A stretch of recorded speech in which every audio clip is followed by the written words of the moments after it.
নবী ডেকে বললেন, ইয়া বেলাল আনফিক ইয়া বেলাল লা তাখশা মিন যিল আরশি ইকলালা। ও বেলাল, আল্লাহর রাস্তায় দান করো, কারণ আমার আল্লাহর ধনভাণ্ডারের কমতি নাই। সাইয়েদনা বেলাল রাদিয়াল্লাহু তাআলা আনহু সবচেয়ে গরিব। শুনতেছেন? বুঝতেছেন? সবচেয়ে গরিব। ডাউন পার্টটা ঢাকার মতো একটা গার্মেন্ট ছিল, একটা কাপড়, এটা পেঁচায় আসতো, নামাজ পড়তো। গায়ে রাখার মতো কোনো জামা নাই, আর খাবার দাবার টাকা পয়সা বলতে নাই। ওই সাহাবীরে বিষ্ণু ইসলাম বললেন, আনফিক বেলাল, বেলাল তুমিও দান করো, তুমিও দাও, দানের হাতকে প্রশস্ত করে দাও। আনফিক ইবনা আদম উনফিক আলাইক, হে বানি আদম দাও, দিলে আমি তোমারে দেব।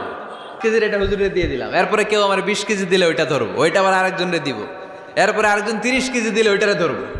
কথা বলেন, কথা বলেন, কথা বলেন।